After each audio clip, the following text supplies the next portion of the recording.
नमस्कार, आपके साथ मैं हूं साक्षी जोशी। तो आखिरकार सुप्रीम कोर्ट ने कुणाल कामरा को नोटिस भेज दिया है, कंटेम्प्ट ऑफ कोर्ट नोटिस। क्या थी ये पूरी खबर? कुणाल कामरा ने ऐसा क्या कहा था जिसकी वजह से कंटेम्प्ट ऑफ कोर्ट की प्रोसीडिंग्स अब कुणाल कामरा के खिलाफ होंगी? सुप्रीम कोर्ट ने उनको नोटिस भी भेज दिया है जो कि अब रिटर्नेबल है। वो नोटिस यानी कि 6 हफ्ते के अंदर अंदर रिटर्न करना होगा कुणाल कामरा को, उसका जवाब देना होगा। पूरी खबर मैं पहले भी आपको बता चुकी हूं और इसमें एक बहुत बड़ा पेज था कि कुणाल कामरा ने सब कुछ जानबूझ के किया था। लगातार उनके जितने ट्वीट्स थे, इतने सारे ट्वीट्स लगातार वो करते गए। कंटेम्प्ट ऑफ कोर्ट वो जानबूझकर करना चाहते थे। वो चाहते थे कि वो सुप्रीम कोर्ट में खड़े हों और वो बताएं कि उन्होंने ये सब कुछ क्यों लिखा, क्यों कहा। और उसके बाद मैंने ये जो खबर भी की थी पहले भी, आप एक बार उसको दोबारा से देख सकते हैं, यूट्यूब पर भी मिलेगी, फेसबुक पर भी मिलेगी, कि क्या कुणाल कामरा ने सुप्रीम कोर्ट को फंसा दिया और क्या वाकई सुप्रीम कोर्ट फंस गया। क्योंकि अटॉर्नी जनरल ने कुणाल कामरा की इन ट्वीट्स पर जो पिटिशंस आई थी कंटेम्प्ट ऑफ कोर्ट की प्रोसीडिंग्स चलाने को लेकर, उनको इनिशिएट कराने के लिए अर्जी दे दी थी, यानी उनको एक्सेप्ट कर लिया था। अब सुप्रीम कोर्ट ने भी नोटिस दे दिया है कुणाल कामरा को। देखिए ये जो बेंच है, बेंच में कौन कौन मौजूद थे? Justices Ashok Bhushan, R Subhash Reddy, M R. Shah. उन्होंने पिटिशन को कंसिडर किया, जो कि कहां ये किन लोगों ने फाइल की थी? अभ्युदय मिश्रा, स्कंद बाजपेयी और श्रीरंग काटनेश्वर। इनकी फाइल की हुई पिटिशन को उन्होंने स्वीकार किया है और अब उन्होंने यह भी कहा है कि Kunal Kamra can be dispensed of his personal appearance. और कुणाल कामरा को पर्सनल हियरिंग देने से मना क्यों कर रहा है supreme court?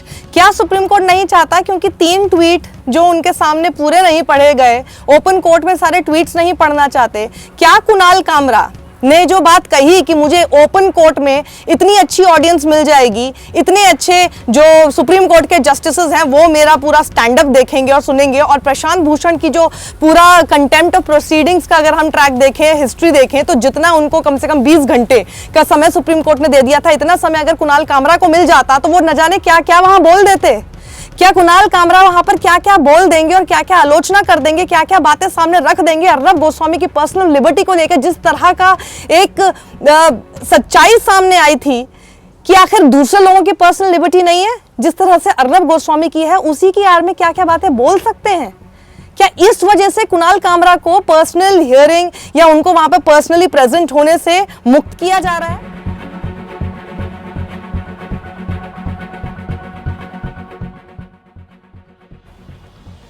Legally Kunal Kamra क्या चाहते हैं? अगर वो चाहते हैं वहां पे पर्सनली प्रेजेंट रहे तो क्या होगा ये मुझे नहीं पता, लेकिन कोर्ट की तरफ से ये कहना कि आपको पर्सनली वहां पे प्रेजेंट होने की जरूरत नहीं है, इसका मतलब क्या हुआ?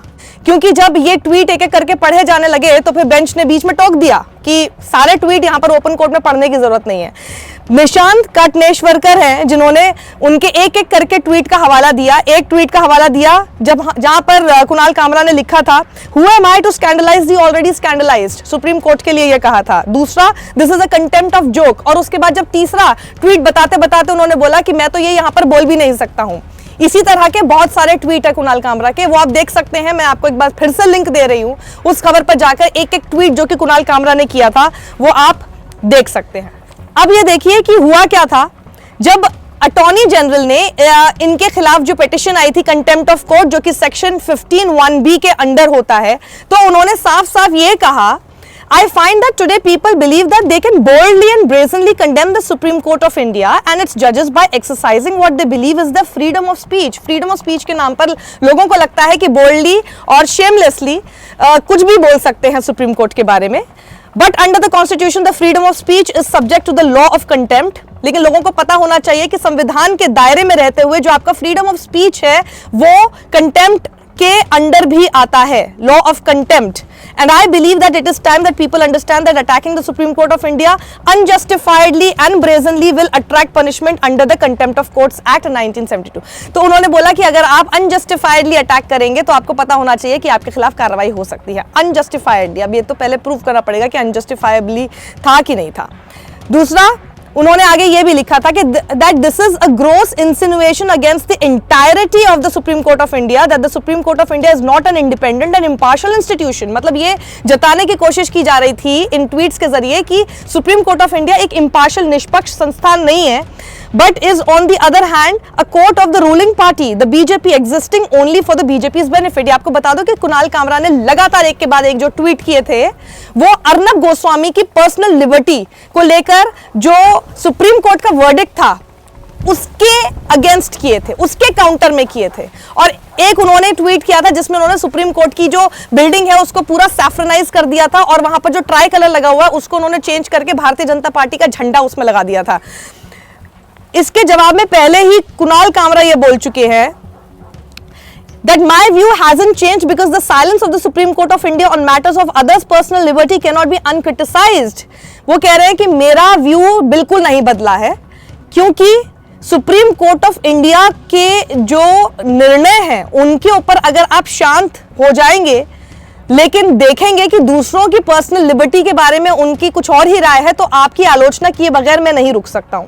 आई don't intend to retract my tweets और अपोलोजाइज। और ये पहले ही कुणाल कामरा बात कह चुके हैं कि ना ही वो अपने ट्वीट्स वापस लेने के मूड में है, ना ही ये करेंगे और ना ही वो माफी मांगेंगे। I believe they speak for themselves. मेरे हिसाब से जो मेरे ट्वीट्स है वो अपने आप में अपनी बात कह रहे हैं, जो मैं कहना चाहता हूं वो कह रहे हैं। He said in a statement posted on Twitter. और साथ ही ये भी लिखा था उन्होंने कि मुझसे और मेरे ऊपर मामले सुनने से अच्छा और अपना समय बर्बाद करने से अच्छा है कि सुप्रीम कोर्ट को डीमोनेटाइजेशन की पिटीशन पर ध्यान देना चाहिए। A petition challenging the revocation of JNK special status, उसके ऊपर ज्यादा ध्यान देना चाहिए। The matter of the legality of electoral bonds और countless other matters that are deserving of more time and attention, उनके ऊपर समय थोड़ा ज्यादा आपको समय लगाना चाहिए बजाय इसके कि कुणाल कामरा के ऊपर कंटेम्प्ट ऑफ कोर्ट की प्रोसीडिंग्स चलाएं। लेकिन अगर आप चलाएंगे भी तो फिर मैं माफी नहीं मांगूंगा। अपनी राय जरूर दीजिएगा इसमें क्या होगा। क्या जो पहले मैंने बात कही थी कि सुप्रीम कोर्ट ने, जैसे कि प्रशांत भूषण के केस में हमने देखा था कि सुप्रीम कोर्ट एक तरह से फंसता हुआ नजर आ रहा था और फाइनली सब लोगों का मानना यही था कि शायद सुप्रीम कोर्ट को इसके ऊपर प्रोसीडिंग्स करनी ही नहीं चाहिए थी। अब क्या कुणाल कामरा वाले केस को लेकर उसको एक्सेप्ट करके और उनको नोटिस, अपनी राय जरूर दीजिएगा।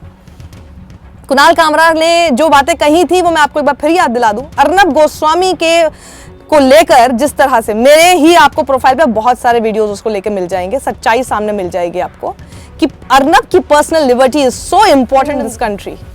यही बातों को ध्यान में रखते हुए कुणाल कामरा ने ट्वीट किया था और इसी कॉन्टेक्स्ट में आप अपनी राय दीजिएगा कि क्या कुणाल कामरा ने जो बात लिखी थी, कही थी, उसी तरह से लिखनी चाहिए थी या वो थोड़े टोन डाउन हो सकते थे या वो उन्होंने सही किया।